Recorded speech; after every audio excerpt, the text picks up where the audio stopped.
En début de saison, c'était l'appréhension parce que c'est la première fois que j'allais jouer en Basket Elite. Il y a un minimum à faire ici, c'est-à-dire tous les ans gagner.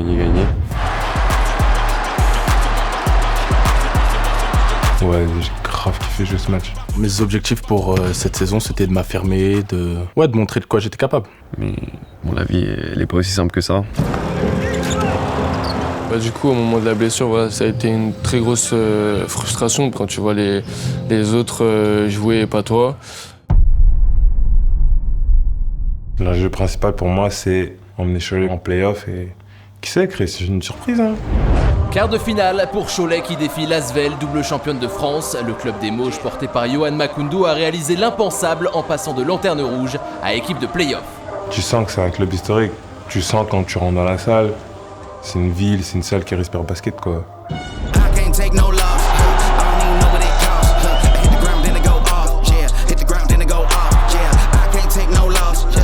Et la claquette, signé Makoundou, il est en train de tout donner sur le terrain.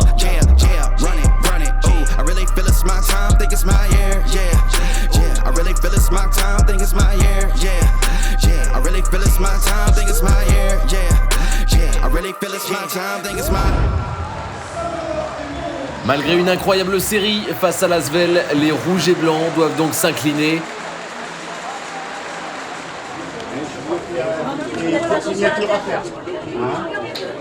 Tu vois le soutien des gens, c'est vraiment quelque chose que j'aime bien faire, tu vois. Quand il y a des enfants et tout, j'aime vraiment leur montrer qu'aussi ils comptent.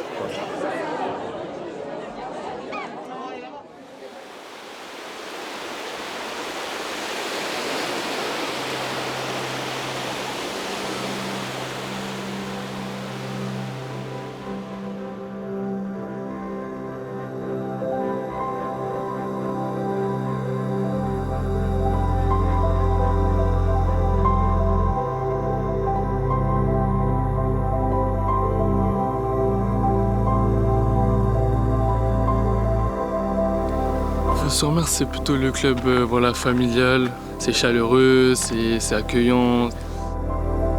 Du coup, pourquoi avoir changé de club?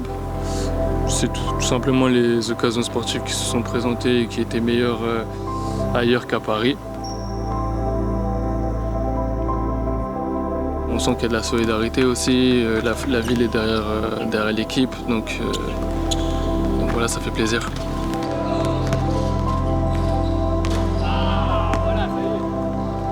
Ouais, le fait que ma famille soit plus proche cette année, j'en suis heureux. C'est sûr qu'ils vont être plus présents pour les matchs. Mes objectifs pour la saison, d'un point de vue équipe, ça serait de créer des surprises et d'atteindre les playoffs.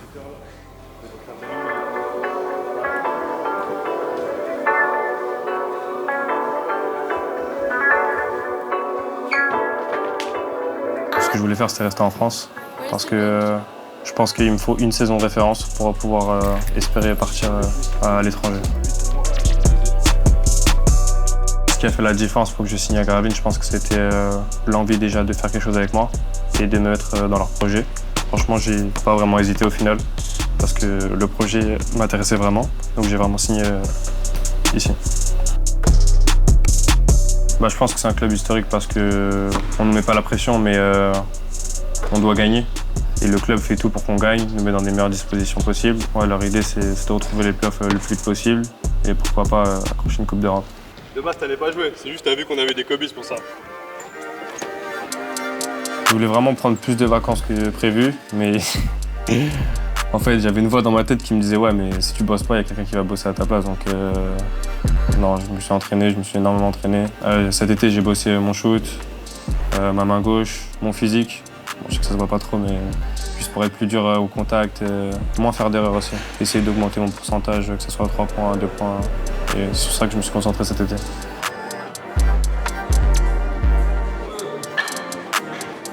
Ouais, c'est un nouveau club, nouvelles opportunités. Grâce au basket, tu rencontres des gens tout le temps. Et surtout, quand tu changes de club, faut tisser des liens, faut apprendre à connaître toutes les personnes qui sont autour de toi. Moi, pour l'instant, ça se passe bien. Parce que je vais souvent vers les gens et voilà, ça se passe bien. L'épilogue de la finale de Betclic Elite à l'Astrobal. Quelle équipe entre Monaco et Lasvel sera titrée ce soir championne de France 2022 ? La salle attire évidemment du monde et sera pleine pour l'ultime match de la saison. Et en cas de victoire villeurbannaise, Mathieu Strazel pourrait devenir ce soir champion de France pour la 2e fois de sa jeune carrière.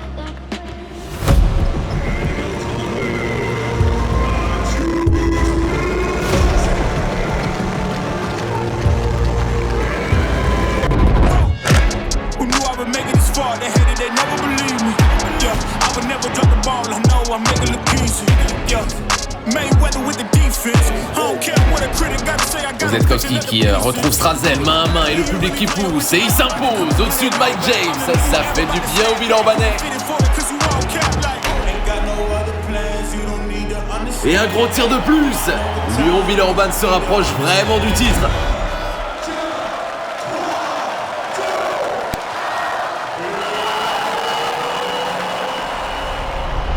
Que c'était dur, mais que c'est bon au final pour Lasvel. C'était suffocant. Belle Lasvel de Tony et TJ Parker l'a fait, Fred. Il va venir tout là-haut, dans le ciel de l'Astrobal. Lasvel inscrit son nom pour la 21e fois de l'histoire du basket français au palmarès. Salut la MIF, est-ce que vous m'entendez bien? Dites-moi sur le chat, dites-moi en retour, j'espère que vous allez bien. On se retrouve aujourd'hui avec Johan et Ismaël. Comment ça va les gars? Ça va très bien. Très bien. Ça va tranquillement? Tranquille. Là il y a eu la draft NBA. Ça se passe comment quand on se fait ça?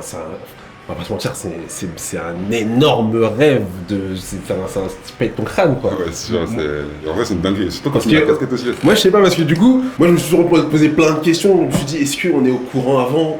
Il y a des joueurs qui peuvent l'apprendre avant, enfin ils peuvent savoir avant. Parce qu'il y a des joueurs, des prospects pratiquement sûrs qui vont être pris quoi. Ouais. Après il y a aussi des franchises qui se focus que sur un joueur et disent non on le prend, genre s'il est disponible on le prend c'est sûr et certain. Donc du coup là, du coup il y a des joueurs ils savent déjà à peu près où ils vont aller mais la plupart du temps tu sais à peu près peut-être 10 minutes avant.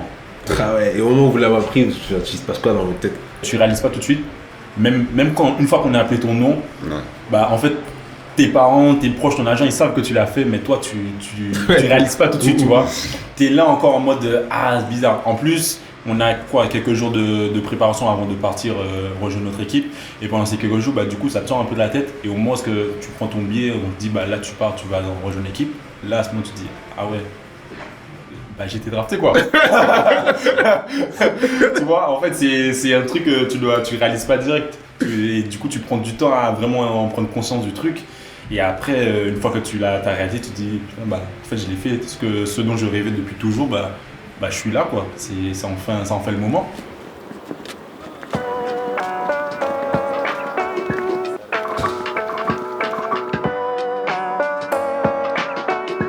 Donc là, après mon passage à Cholet, je me retrouve à Monaco.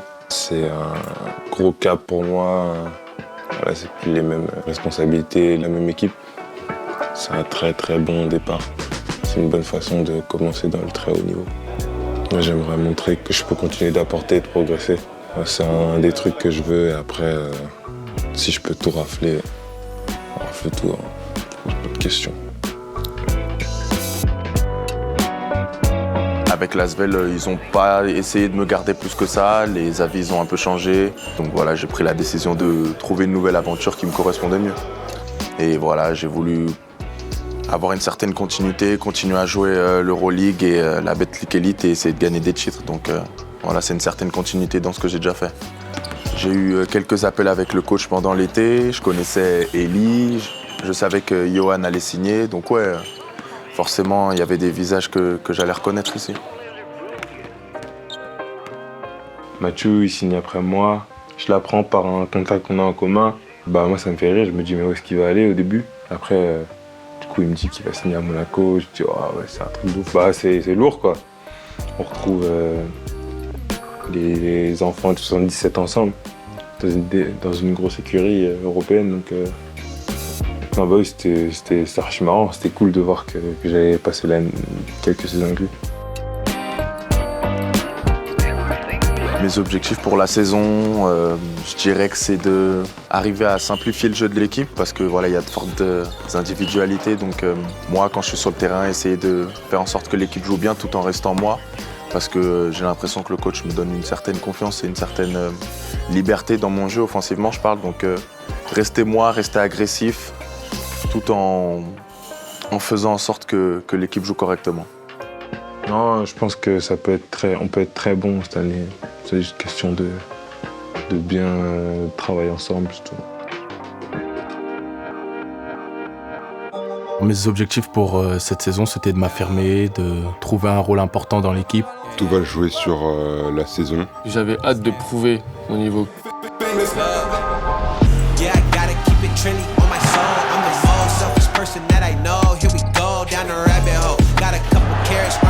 Ça, il est chaud quand tu fais ça. Ça va trop vite.